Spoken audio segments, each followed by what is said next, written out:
नमस्कार, मैं हूं संदीप चौधरी। आज सीधा सवाल में, और वो सवाल जो कई महीनों से सबके जहन में है, उसी का जवाब तलाशने की कोशिश करेंगे। अब की बार किसकी सरकार? कल जो सत्ता का 7वां द्वार है, जो ये राजनीतिक चक्रव्यूह बुना गया था, उसका 7वां द्वार भी खुलेगा। कल 57 सीटों पर जनता जनार्दन यानी कि आप, आम आदमी, कल के दिन आप भगवान बनने वाले हैं। आप किसकी सरकार बनाएंगे? आईपीएल की भाषा में कहूं, क्रिकेट की भाषा में कहूं तो अब स्लग ओवर या अंतिम बॉल डाली जानी है। और इनमें 13 सीटें उत्तर प्रदेश की हैं, 8 सीटें बिहार की, 9 सीटें पश्चिम बंगाल की। और पिछली दफा इन 57 सीटों में से 25 बीजेपी खुद जीतने में कामयाब रही थी। जेडीयू ने 3 सीटें जीती, अपना दल ने 2 जीती, साथ में और सहयोगियों को मिला लें तो यह आंकड़ा 32 का हो जाता है। तो कुछ कहानी में ट्विस्ट भी आने वाला है क्या? और कल एक और ट्विस्ट आएगा और सबकी निगाहें उस पर टिकी होंगी। कल है दिन एग्जिट पोल का। अब ये एग्जैक्ट पोल कतई नहीं होते, लेकिन एक ट्रेंड पकड़ी जाती है कि भाई सारे एग्जिट पोल क्या कह रहे हैं। हर कोई अपने एग्जिट पोल को सबसे विश्वसनीय, सबसे भरोसेमंद बताने में कोई कोर कसर नहीं छोड़ता। मैं भी कहूंगा कि भाई सी वोटर का एग्जिट पोल सबसे अच्छा होता है, दूसरे चैनल का कुछ और कहेगा, तीसरे चैनल का कुछ और कहेगा। अब एग्जिट पोल कल इस वक्त आपको एक तस्वीर, एक खाका खींचते हुए दिखाई दे रहे होंगे, लेकिन कांग्रेस ने एग्जिट पोल में अपने किसी भी आधिकारिक प्रवक्ता को भेजने से साफ इनकार कर दिया है। अब इसके 2 पहलू हैं। कांग्रेस की माने, वो कह रही है कि भाई सट्टा बाजार प्रभावित हो जाएगा, कार्यकर्ता का मनोबल टूट सकता है, हम तो 4 जून के परिणाम का इंतजार करेंगे। शको शुबा भी जाहिर किया है टीवी चैनल्स पर कि वो बीजेपी की भाषा बोलेंगे, वो तो 300 के पार करते दिखाई देंगे। अब क्या ये जायज आरोप है या कहीं घबराहट होने लग गई? अब चुनाव तो पूरे हो गए, अब कोई ट्रेंड पकड़ने की बारी आई तो नहीं जी, हम दूर भाग जाते हैं। तो 300 और 350 पार की भी ताल चुनाव में देर से ही सही कांग्रेस और विपक्षी खेमा जो ठोकता दिखा था, तो उस पर डटा रहने का भी तो वक्त होता है। एग्जिट पोल आएंगे और कोई भी एजेंसी, कोई भी चैनल अपनी गरिमा, अपने सम्मान, अपनी विश्वसनीयता यूं ही ताक पर या दांव पर नहीं लगाता। और एग्जिट पोल तो आते रहते हैं और बहुत बार गलत भी होते हैं। ऐसा तो है नहीं कि एग्जिट पोल ने कह दिया और वही अबरा कडाबरा एक जादुई छड़ी घूम जाती है और ईवीएम वही नतीजा दे देता है। यह भी नहीं होता। और इसके लिए हमें ज्यादा दूर जाने की जरूरत नहीं। पिछले साल कर्नाटक चुनाव, तमाम एग्जिट पोल ये कहते दिख रहे थे, देखे गए, कहते पाए गए जी कड़ा मुकाबला है। कुछ ने बीजेपी की जीत भी दिखा दी थी, कुछ कांग्रेस की जीत दिखा रहे थे, लेकिन छोटे अंतर से, मार्जिन से। आखिरकार जो नतीजा आया, बीजेपी की जितनी सीटें आई उससे 2 गुनी से भी ज्यादा सीटें कांग्रेस हासिल करने में कामयाब हुई। नतीजा तो वो था ना असल का। या उससे पहले हम हिमाचल प्रदेश में जाएं तो हिमाचल में जी बहुत कांटे की टक्कर है, बीजेपी आगे है। आगे निकली पाई कांग्रेस। वोट प्रतिशत में ज्यादा अंतर नहीं था, सीटों का अंतर 16 पाया गया। उससे पहले चले पश्चिम बंगाल, अब की बार 200 पार। वो नारा बुलंद किया था बीजेपी ने और तमाम नेशनल चैनल्स। और जिस दिन मतगणना हो रही थी, बहुतों ने बीजेपी को बहुत आगे शुरुआत में दिखा दिया था, जब वो पोस्टल बैलेट हो रहे थे या शुरुआती 1-2 दौर का मतदान था, कि बीजेपी की तो नैया पार हो गई, कमल खिल गया। बीजेपी की आई 75 सीटें और तृणमूल कांग्रेस की 213, 3 गुना। लगभग 3 गुना सीटें। हालांकि बीजेपी भी 3 से 75 का आंकड़ा छूने में कामयाब हुई थी। तो ऐसा क्या दिक्कत का सबब है कि कांग्रेस आने को तैयार नहीं होती? और इसमें ईवीएम को लेकर वो सवाल फिर से उठाए जा रहे हैं क्या? भाई ईवीएम में खेल होता है तो आप कर्नाटक में कैसे जीत जाते हैं, या हिमाचल में कैसे जीत जाते हैं, या ममता कैसे जीत जाती हैं पश्चिम बंगाल में, या जो सबसे बड़ा आंखों का कांटा है प्रधानमंत्री नरेंद्र मोदी के लिए, वो हैं अरविंद केजरीवाल। दिल्ली में देश की सत्ता पर काबिज है नरेंद्र मोदी 10 साल से, पर दिल्ली में पोस्टर दिखते हैं हंसते हुआ, वो नूरानी चेहरा अरविंद केजरीवाल का। वो फूटी आंख तो नहीं सुहाता होगा। तो एक बार 67, एक बार 62 सीटों के साथ वो सरकार बनाने में कामयाब कैसे हो रहे हैं? अब ऐसे में एक दो बयान आपके सामने मैं पेश करना चाहूंगा। अखिलेश यादव क्या कह रहे हैं? अखिलेश यादव कह रहे हैं, प्रिय कार्यकर्ताओं, पदाधिकारियों और प्रत्याशियों, मैं आज आपसे एक बेहद जरूरी अपील कर रहा हूं। आप वोटिंग के बाद के दिनों में भी मतगणना खत्म होने और जीत का सर्टिफिकेट मिलने तक पूरी तरह, अब शब्दों पर गौर कीजिए, सजग, सतर्क, सचेत और सावधान रहिएगा, और किसी भी प्रकार के बीजेपी के बहकावे में मत आइएगा। बीजेपी कुछ भ्रष्ट अधिकारियों की मिलीभगत से मतगणना में धांधली कर सकती है। यह एहतियात बरती जा रही है या जमीन तैयार की जा रही है? अंतिम जब नतीजे सामने आते दिखेंगे।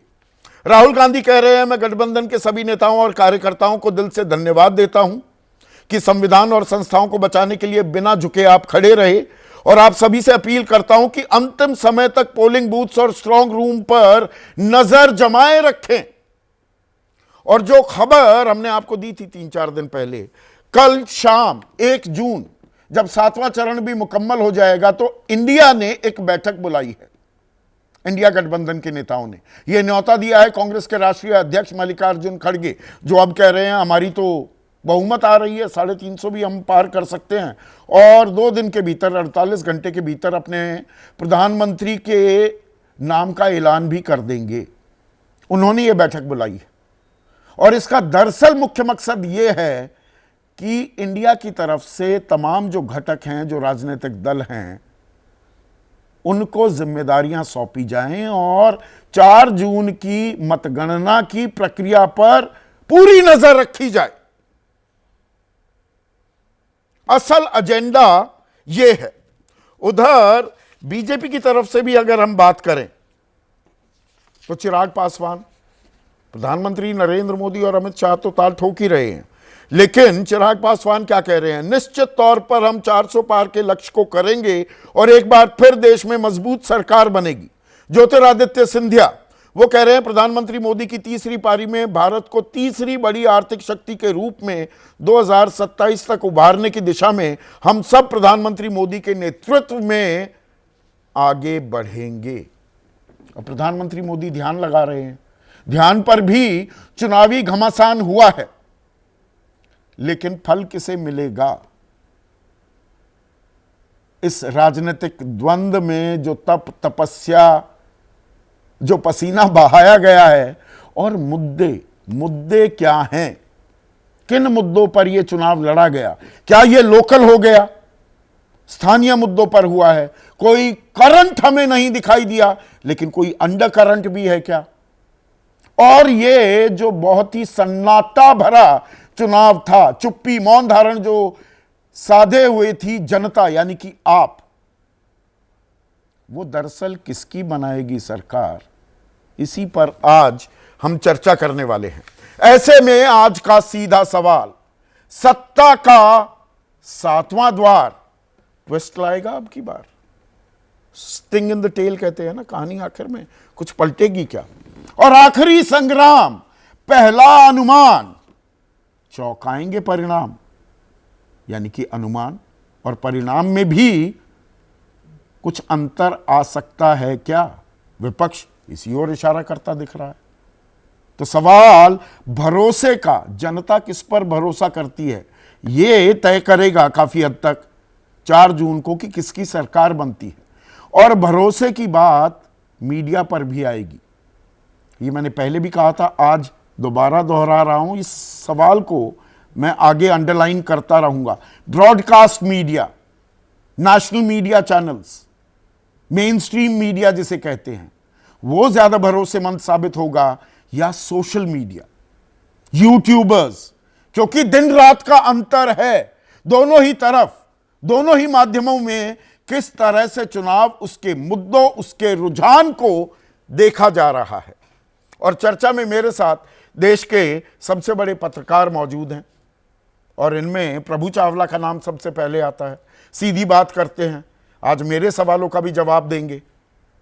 जाने माने राजनीतिक विश्लेषक अभय दुबे स्टूडियो में मौजूद हैं। साथ ही हैं वरिष्ठ पत्रकार विजय त्रिवेदी, एक और वरिष्ठ पत्रकार विनोद अग्निहोत्री, और देश के सबसे बड़े चुनावी विश्लेषकों में से एक संजय कुमार भी इस चर्चा में जुड़ चुके हैं। लेकिन संजय, पहले 7वें द्वार की बात करते हैं।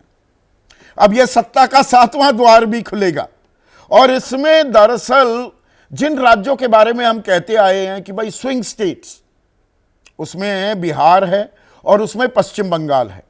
बिहार की 8 और पश्चिम बंगाल की 9 सीटें, और एक ऐसा राज्य जहां की राजधानी से होकर दिल्ली की सत्ता का रास्ता गुजरता है, यानी कि उत्तर प्रदेश, वहां 13 सीटें भी हैं। 7वां द्वार क्या कह रहा है? 6 द्वारों के हिसाब से ही आगे चलता दिखाई दे रहा है या कुछ कहानी में ट्विस्ट भी आता दिख रहा है? संजय। संदीप, इस वक्त तस्वीर तो साफ नहीं है, चुनाव भी नहीं हुआ, वोट भी नहीं पड़े हैं 7वें दौर के लिए। लेकिन अगर आप ये देखें कि 7वां दौर लगता कैसा है जब चुनाव अभी तक वोट नहीं पड़े हैं, तो बंगाल की बात करें तो ये दौर तृणमूल कांग्रेस का सबसे बड़ा गढ़ है। 9 की 9 सीटें तृणमूल कांग्रेस के पास हैं और इन 9 सीटों पर तृणमूल कांग्रेस का वोट प्रतिशत 50% से भी ऊपर है। बिल्कुल सीधा सीधा अर्थ ये है कि तृणमूल कांग्रेस के गढ़ में 7वें दौर में बंगाल में चुनाव हो रहा है। बीजेपी के लिए ज़रूरी होगा कि इस गढ़ को, इस किले को भेदा जाए, अगर बीजेपी कोशिश कर रही है कि उनकी सीटों में इजाफा हो बंगाल में। लेकिन मुकाबला कड़ा है, शहरी इलाकों में मुकाबला है। मैं यहाँ पर एक और चीज बता दूं, लगातार अपनी मजबूती जो ये 9 सीटें हैं, इनमें से सिर्फ एक सीट दमदम की 53,000 के अंतर से जीती तृणमूल कांग्रेस ने। बाकी 8 की 8 सीटें 1 लाख या उससे ऊपर, दरअसल 2 लाख, 3 लाख, 3.5 लाख तक का भी जीत का अंतर था।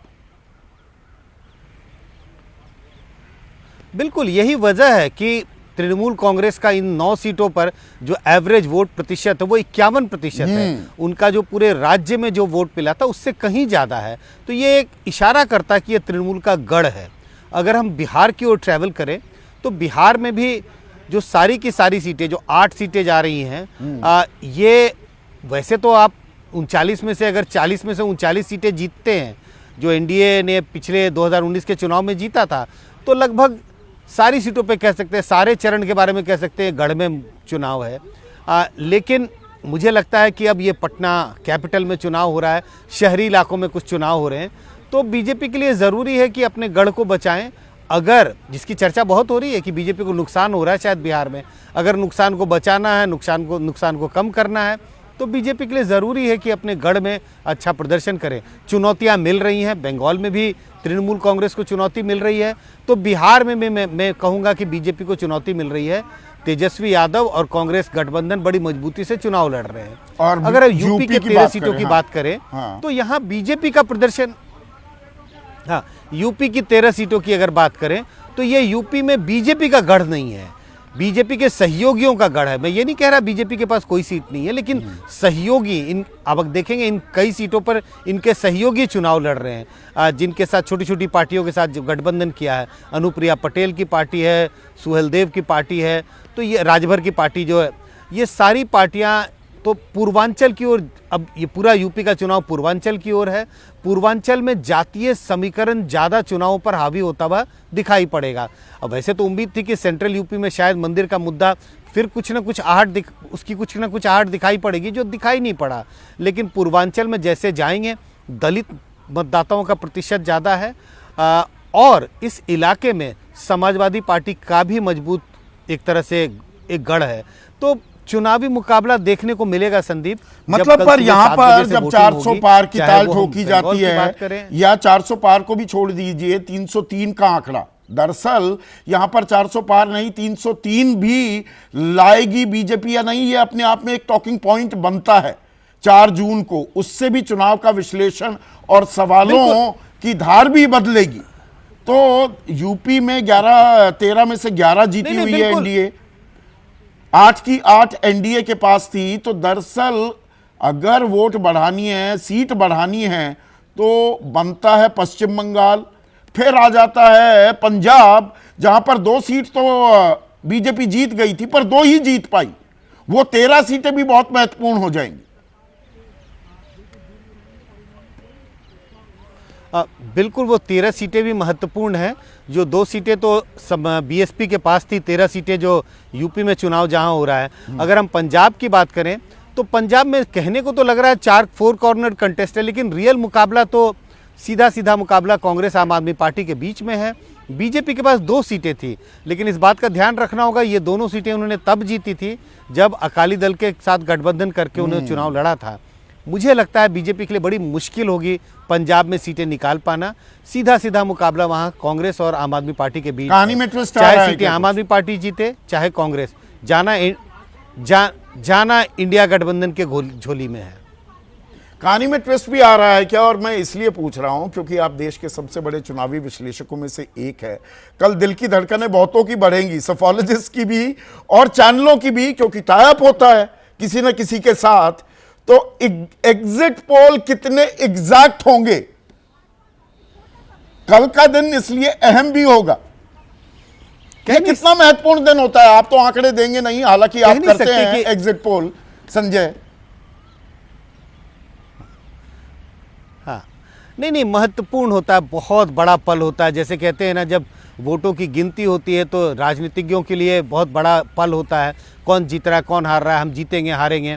मुझे लगता है धड़कनें बहुत तेज होती हैं पोलस्टर्स की, जो सेंसिटिव होते हैं, जिनको लगता है कोई बात नहीं, खराब हुआ तो क्या हुआ, गड़बड़ हुआ तो गड़बड़ हुआ, आगे देखेंगे। नहीं, मुझे लगता है, मैं तो इसके बारे में बहुत सेंसिटिव हूँ। बिल्कुल लगता है कि चुनाव में जीत हार जिसकी भी हो, हमें से कोई फर्क नहीं पड़ता। उस वक्त तो संदीप यही लगता है, कोई जीते कोई हारे, मेरा पोल सही होना चाहिए। पर आजकल बहुत आरोप लगने लगे हैं विपक्षी खेमे से, जो ये आरोप लग रहे हैं संजय, मैं चाहूंगा कि आप रिस्पॉन्ड करें। जी, एक माहौल बन रहा है, सट्टा बाजार भी इधर उधर हो जाएगा, कांग्रेस अपना प्रवक्ता नहीं भेज रही है कि बीजेपी के सुर में सुर मिलाते हुए दिखेंगे। अरे भाई, इतना आसान होता है क्या? भरोसा, विश्वसनीयता भी तो दांव पर लगी होती है। और गलत होते हैं, मैंने इसलिए उदाहरण भी दिए, गलत होते हैं ऐसी बात नहीं है, पर एक ट्रेंड लाइन पकड़ी भी जाती है, इस बात से भी कोई इनकार नहीं कर सकता। नहीं, मुझे नहीं लगता ये। देखिए, एग्जिट पोल गलत होते हैं, आप ये कह सकते हैं ज़्यादातर गलत हो सकते हैं, ये आरोप तो चलिए ठीक है।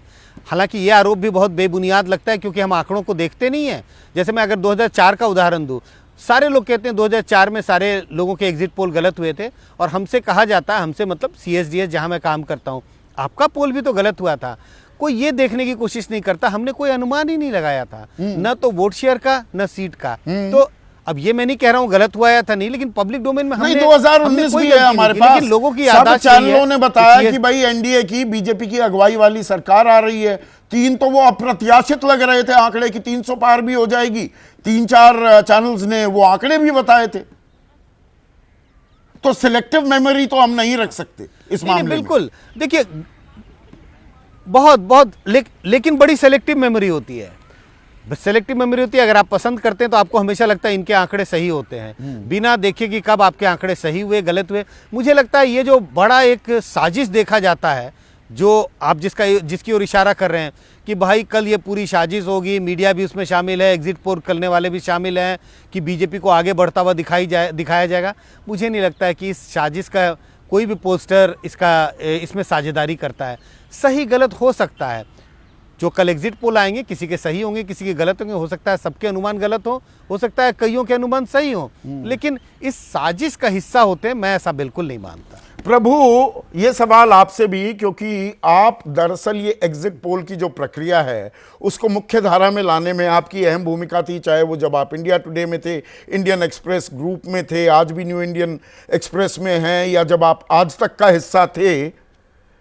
अब एग्जिट पोल को लेकर भाई कांग्रेस, एग्जिट पोल में हम प्रवक्ता नहीं देंगे, मैंने उनके वरिष्ठ नेताओं से बात की।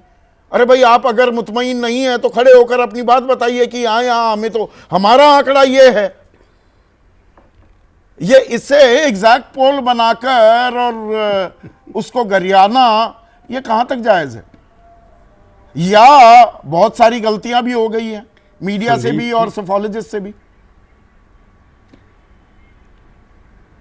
संदीप, मैं कह रहा हूँ कि 1980 में इंडिया टुडे ने ओपिनियन पोल शुरू किया था, तो मैं देख रहा हूँ ओपिनियन पोल किस तरह से होते हैं, कैसे किए जाते हैं, कहाँ से फिगर्स आती हैं, कैसे फॉर्म भरे जाते हैं, कैसे व्हाट्सअप कॉल की जाते हैं। वहाँ तक मैं इसका साक्षी हूँ, परंतु पद की कई बार गरिमा होती है जिसकी सीक्रेसी रखनी पड़ती है एडिटर्स को, मेरे को पता है।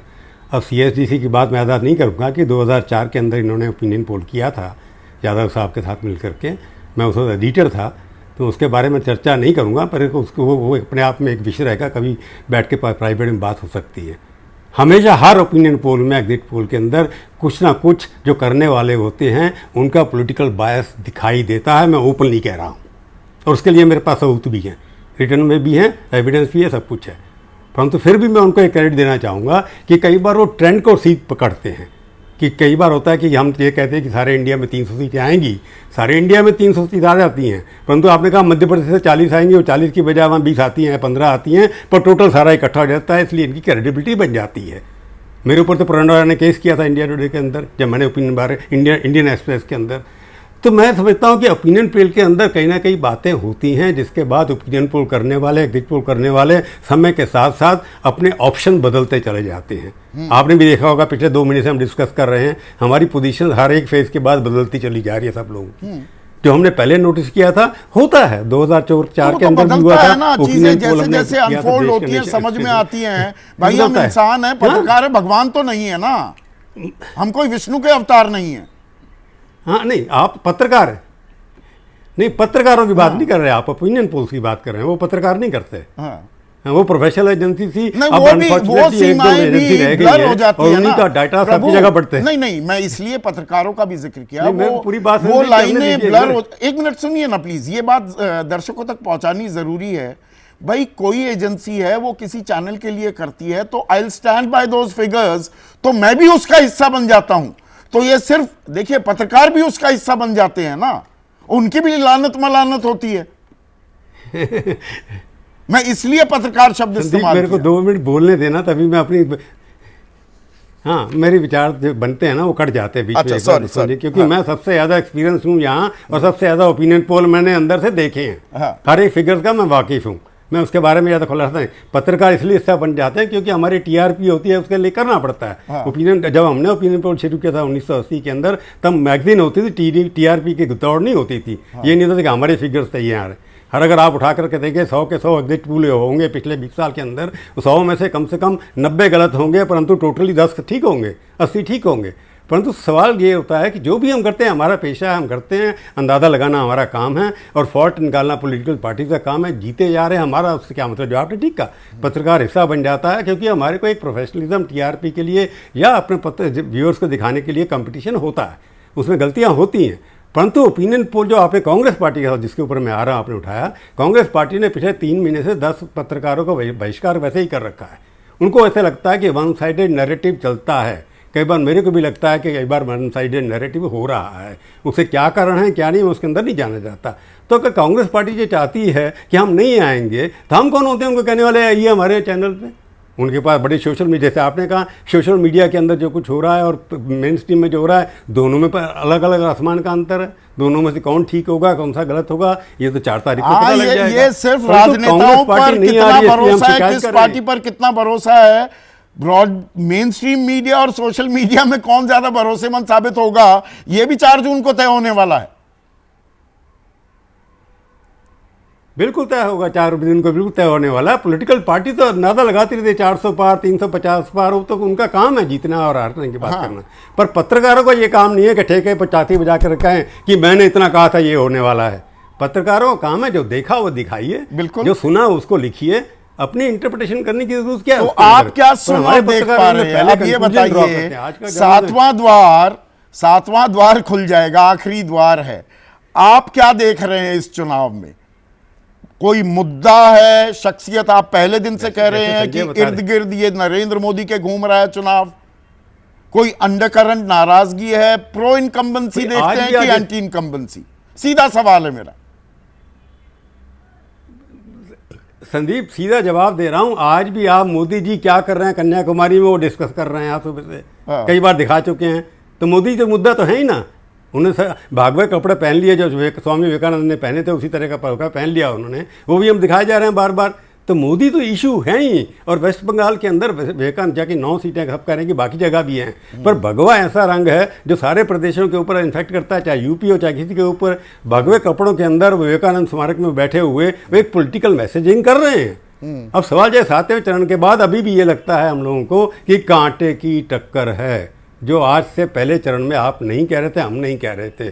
तो कहीं ना कहीं कांटे की टक्कर है ये चुनाव, जो नतीजे होंगे टू क्लोज टू कॉल कांटे होंगे। की टक्कर, तो टू क्लोज टू कॉल होगा, मतलब कांटे की टक्कर है। आप या अभी आपके हाँ कांटे की टक्कर है। बिल्कुल अबे दुबे, आप क्योंकि जो देख रहे हैं यहाँ उसके हिसाब कांटे से की कह रहा हूं टक्कर मैं कह कि रहे हैं प्रभु, कहाँ की टक्कर? तो 7वां द्वार खुल जाएगा। कहानी में कुछ ट्विस्ट आ रहा है, या ये अब चुनाव किस मुद्दे पर लड़ा गया है? सबसे जो ड्राइविंग फोर्स होती है कि चुनावी नतीजे दरअसल इस बात पर तय होंगे, वो बात क्या कॉन्क्रिटाइज होती दिख रही है आपको? देखिए, पहले चरण का जब मतदान हुआ था उसके बाद मुझे लगा था कि धीरे इस चुनाव की एक टेम्पलेट सेट हो रही है। और मैंने दूसरे चरण में प्रतीक्षा की, तीसरे में प्रतीक्षा की, मैं प्रतीक्षा करता रहा 4थे चरण तक कि शायद ये टेम्पलेट बदलती है, नहीं बदलती है। लेकिन वो टेम्पलेट बदली नहीं, वो वैसी ही चली जा रही है। और वो टेम्पलेट ये है कि मुझे लगता है कि मतदाता डेमोक्रेसी इस रास्ते पर जा रही थी, उसमें कोर्स करेक्शन कर रहा है। मोदी जी जब 2014 में आए थे प्रधानमंत्री बनके, तो उन्होंने देश के लोकतंत्र को अपनी योजना के मुताबिक एक रास्ते पर डाला, और 2019 में और भी ज़्यादा तेज रफ्तार से उस रास्ते पर चलाया। और उनकी योजना है कि अगर वो 2024 में जीत के आ गए तो उसी तरीके से उसी रास्ते पर से आगे बढ़ाएंगे। मुझे लगता ये है, मेरी बात 100% गलत साबित हो सकती है या आंशिक रूप से सही साबित हो सकती है, कि 2024 के चुनाव में वो उस रास्ते में कुछ परिवर्तन होगा, उस रास्ते में कुछ संशोधन होगा। कितना होगा, क्या होगा, ये बात की बात है। और इसमें वो संशोधन जो है, मोदी जी ने 10 साल में जो सरकार चलाई है, इस संशोधन की इबारत उस पर लिखी हुई है। मतलब संविधान एक सेंट्रल थीम देख रहे हैं आप? संविधान एक सेंट्रल थीम है, बेरोजगारी एक सेंट्रल थीम है। और बेरोजगारी एक ऐसी चीज है, इसमें कई चीजें जुड़ गई हैं आपस में आके।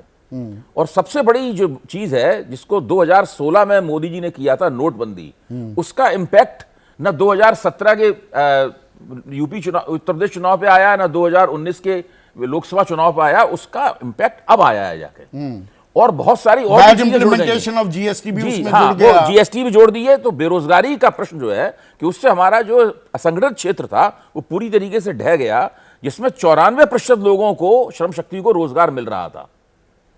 और उससे बेरोजगारी जो प्रबल हुई वो अब सबको दिखने लगी है। 2019 में 4% लोग कह रहे थे 2019 में जहां राष्ट्रवाद एक बड़ा मुद्दा था, यहां अग्निवीर को जिस तरह से इंप्लीमेंट किया गया, 4 साल की जो नौकरी मिलने की बात वो भी है, बेरोजगारी से जुड़ गया। हाँ। अग्निवीर का मसला जो है ना, वो भी बेरोजगारी के साथ जुड़ गया। उसमें रक्षा सेनाएं भी उसमें आ गई। तो बहुत सारी ऐसी बातें हैं जो एक साथ जमा। फिर एक किसान आंदोलन का प्रश्न है।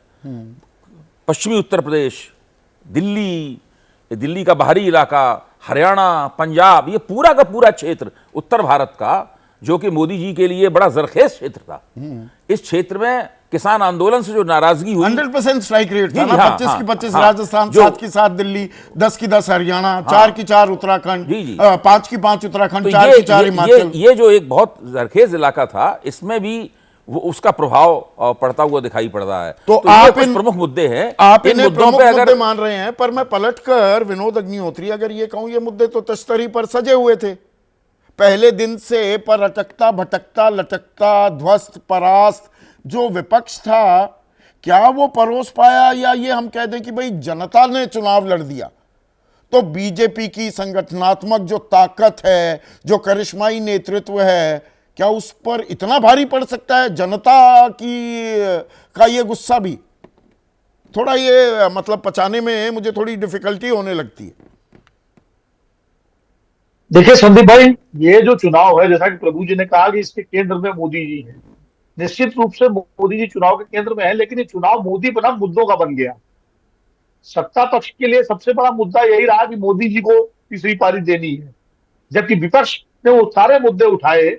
और पहली बार शायद 2014 और 19 के बाद संजय और प्रभु जी और अभय जी और विजय जी शायद मेरी बात से सहमत होंगे कि जो नैरेटिव विपक्ष ने बनाया, सत्ता पक्ष उसका जवाब देने में ही उसने समय बिताया। नहीं, चाहे नहीं, संविधान का नैरेटिव मुद्दा विपक्ष हो, ने चाहे बनाया का जो मुद्दा आप हो। कहते हैं, मैं ये कहूं वो संयोजक अपना तय नहीं कर पाए। इंडिया कभी एक मुकम्मल ढांचा, एक खाका अख्तियार नहीं कर पाया। कोई मिनिमम कॉमन मिनिमम प्रोग्राम नहीं था। मुद्दे भी बीच बीच में 4 चरण बाद, 3 चरण बाद याद आता है मल्लिकार्जुन खड़गे को कि 5 किलो अनाज की जगह हम 10 किलो दे देंगे। खटाखट फटाफट ठकाठक वो भी बाद में आता है कि 8,500 रुपए जाएंगे। नहीं संदीप, सिर्फ 10 किलो आटा मुद्दा नहीं था। राहुल गांधी के आप भाषण सुनिए और उन भाषणों को बाद में तेजस्वी और अखिलेश यादव ने भी फॉलो किया। संविधान का मुद्दा, अग्निवीर का मुद्दा, गरीबी के, महंगाई का मुद्दा, बेरोजगारी का मुद्दा और कांग्रेस के घोषणा पत्र के 5 मुद्दे, पहले भाषण से लेकर के आखिरी भाषण तक वो मुद्दे उसमें शामिल रहे। और मैंने तो लगातार फॉलो किया। कांग्रेस के पास संगठन विपक्ष ने कहाँ उन्हीं है? मुद्दों उठाया। उत्तर प्रदेश में विपक्ष का कॉलम प्रोग्राम बन गया। 2.36% वोट बैंक रह गया, तो वो सुनने में आकर्षक लगते हैं मुद्दे, ऐसी बात नहीं है, और सोशल मीडिया पर वायरल भी होते हैं। देखिए ना, एक फर्क है उसका। हाँ। उत्तर प्रदेश में कांग्रेस प्लेयर नहीं थी सरकार बनाने के लिए। लोकसभा चुनाव में कांग्रेस प्लेयर है इंडिया गठबंधन की लीडिंग पार्टी के नाते। और जब प्लेयर आप होते हैं तो आपके साथ वोट जुड़ता है। उत्तर प्रदेश में 2 प्लेयर थे, बीजेपी और समाजवादी पार्टी, और उनका कांग्रेस का गठबंधन नहीं था, इसलिए उत्तर प्रदेश की परिस्थिति अलग थी। लोकसभा चुनाव में इंडिया गठबंधन ने भले कॉमन मिनिमम प्रोग्राम नहीं बनाया हो, बाय डिफॉल्ट कारवां बढ़ता चला गया, आप ये कह रहे हैं? मैं ये कह रहा हूं कि लोग आज जुड़ते गए, कारवां बनता गया, वाली तरीके से चुनाव लड़ा गया। और आप विपक्ष के किसी भी नेता से बात करिए, उसका कहना है कि चुनाव पार्टियों नहीं जनता ने लड़ा है। तो इसका मतलब यह है कि मुद्दे जनता के बीच में गए हैं। अब नतीजा क्या होता है तो 4 जून को हम लोग को पता लगेगा। तो लेकिन पहला अनुमान तो हम कल देंगे, और अंतिम परिणाम इनमें भी क्या फर्क काफी हो सकता है, ऐसी आशंका आप जाहिर करेंगे? प्रभु जी जैसे सबसे अनुभवी आदमी ये मान रहे हैं कि कांटे की टक्कर है, हाँ। तो उनसे अलग होने का कोई प्रश्न नहीं उठता है। हम सब में सबसे ज्यादा अनुभवी वो हैं, और जब वो इस बात को मान रहे हैं तो मुझे तो लगता है, मैं तो शुरू से कह रहा हूं कि ये चुनाव एक तरफा नहीं है। एक तरफा नहीं है विजय, ये अनुमान और परिणाम की भी लड़ाई हो गई है क्या, कि जी हम नहीं भेजेंगे अपने लोग? कोई कुछ कह रहा है, कोई बता रहा है कि वो क्या बहुत सारे इस्तेमाल कर लिए थे अखिलेश यादव ने, सजग सतर्क सचेत और सावधान जी।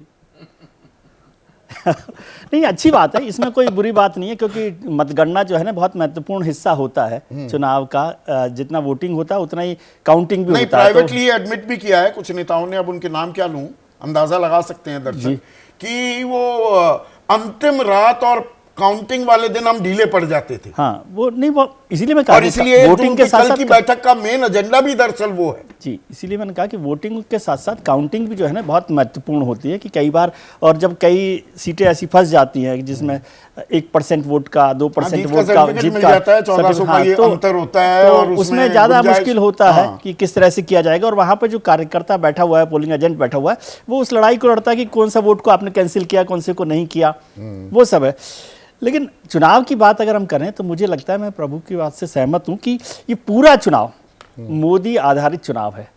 या तो आप मोदी के साथ खड़े हैं या आप मोदी के खिलाफ खड़े हैं, जो 2019 में नहीं था। 2019 का चुनाव मोदी का चुनाव तो था, लेकिन मोदी के खिलाफ खड़े होने वालों की ताकत उस तरह से, या आवाज उस तरह की नहीं थी। इस चुनाव में वो बात दिखाई एक दी। राष्ट्रवाद की आंधी भी चली ना, राष्ट्रवाद की आंधी भी चली, घर लेकिन- में घुस के मारते हैं। घर के, हाँ, तो इसीलिए मैं कह रहा हूँ कि उस तरह से नहीं हुआ, मोदी के खिलाफ उस तरह का माहौल नहीं नहीं, था। ये जो चुप्पी है, ये चुप्पी किसको अब ज्यादा जब हम- परेशान कर रही जी, है? अब हम ये ज- प्रो इनकम्बेंसी है कि एंटी इनकम्बेंसी? सवाल तो वहां है हाँ, असल में। लेकिन जब हम ये कहते हैं कि जनता चुनाव लड़ रही है, तो इसका मतलब, मैं आपकी बात से सहमत हूं कि जनता तो चुनाव लड़ रही थी, जनता तो हो सकता है नाराज हो सरकार से, लेकिन जो इंडिया गठबंधन था, जो विपक्षी गठबंधन था, वो उस तरह से तैयार नहीं हुआ। वो चाहे वो नेता की तैयारी को लेकर हो, संयोजक की तैयारी को लेकर हो, कैंपेन में लेट होने की बात को लेकर हो, या जनता के इश्यूज को उस तरह से एक्सप्लॉइट करने, एक्सप्लोर करने में सफल ही नहीं हुआ या कामयाब नहीं हुआ। तो यदि वो नतीजे बहुत पक्ष में नहीं होते इंडिया गठबंधन के, तो ये जनता की कमजोरी नहीं, ये इंडिया गठबंधन की और कमजोरी। 400 पार का नारा ज्यादा ओवर कॉन्फिडेंस या अति हो गई, या इसे दम गुरूर भी मान लिया आम जनता ने? जनता ने माना, लेकिन मैं समझता हूं कि कोई पार्टी यदि नारा देती है तो उसमें कोई, इसको हम लोग जुमला कहते हैं, कुछ कहते हैं, ये कोई मतलब नहीं है इस बात का। नहीं, उसके पर पास ये भी अधिकार हॉन्ट है। करेगा क्या? आखिरी नतीजा जो आता है, हमेशा तुलना होगी 400 के कितने नजदीक हाँ, पहुंचे या कितने वो दूर। ठीक है, आप नाराज हैं तो आप 50 बार कह सकते हैं कि 350 ही आई हैं, आप तो 400 कह रहे थे, आप हार गए, वो अलग इशू है। लेकिन जनता के लिए या कार्यकर्ता के लिए ये नारा मुकाबला देना कांटे बहुत- का है या कंफर्टेबल और लीड है एक चीज मैं एनडीए कह के दूं लिए? कि जो एग्जिट पोल की बात हुई ना, हमने बहुत गालियां दे ली हैं सबको। एग्जिट पोल के लिए मैं समझता हूं, ओपिनियन पोल और एग्जिट पोल में एक फर्क है। ओपिनियन पोल से चुनावों पर असर पड़ता है, एग्जिट पोल तब तो हो रहा हो है गया जब सब चुनाव कुछ। खत्म हो गया। हाँ। तो इसलिए जो एग्जिट पोल कर रहे होते हैं वो अपने क्रेडेंशियल्स को ज्यादा ध्यान रखते हैं, क्योंकि उससे कुछ बदलने वाला नहीं है उनके लिए। ज्यादा और कत्ल 2 की दिन रात, बाद नतीजे 2 आ दिन ही बाद जाएंगे। नतीजे आने ही वाले हैं, और उससे क्या फर्क पड़ साख जाएगा? दांव पर होती है। हाँ, साख मामला वही कारण- कांटे का है क्या? कांटे का है, लेकिन अभी मोदी जी थोड़ा थोड़ा आगे हैं, कांटे में थोड़ा क्या है? आगे मतलब मैं कह हैं। रहा हूं, और एक 2019 यहाँ पर जैसा चुनाव नहीं क्लैरिफिकेशन दिखाई दे रहा। प्रभु संजय ने मुझे अभी व्हाट्सएप किया है। आपने 2004 का CSDS का पोल का जिक्र किया, वो इंडिया टुडे के लिए किया। वो कह रहे हैं कि नहीं, हमने 1998 और 99 में किया था इंडिया टुडे के लिए, 2004 में हिंदू के लिए 99 में किया किया था, था, अखबार हाँ, के लिए किया था। Yes, I stand correct. हाँ, तो ये देख, 99 में किया था, ये राइट। उसी की बात, मैं उसी का रेफरेंस दे रहा था, उसमें जो हुआ था मेरे को उसके बारे में डिस्कस। ठीक है। देखिए, ये जब मैं तजुर्बेकार जीता था लोग तब भी। होते हैं तो हम तो देखो, गलती हो जाती है, मुंह से कुछ निकल जाता है, कई बार सोच कुछ रहे होते हैं और निकलता कुछ और है, और ये जानबूझकर किसी शरारत के जरिए कारण नहीं करते हैं। हम नेताओं के जुबान फिसली हुई पकड़ते हैं, हमारी आप पकड़ते हैं, पकड़िए, पर कोई उसमें छल कपट नहीं होती है। पर ये 7वां द्वार जो खुलेगा, कितना ट्विस्ट लाएगा। कल खुलेगा सत्ता का 7वां द्वार, अब की बार किसकी सरकार? कल एग्जिट पोल आएंगे, नतीजा 4 को आएगा। दीपेंद्र शुक्ला बैतूल वासी हैं, मध्य प्रदेश में रहते हैं, वो कह रहे हैं इस बार मतदाता मौन है, चुनाव परिणाम चौंकाने वाले होंगे, और इसीलिए तो अभी सबके दिलों की धड़कनें बढ़ी हुई हैं। अनुमान और परिणाम में कितना फर्क होगा और किसका भरोसा कायम होगा, 4 तारीख को ये भी तय होगा। मैं अपने लिए बात कर रहा हूं, मीडिया के लिए। आज इतना ही, नमस्कार।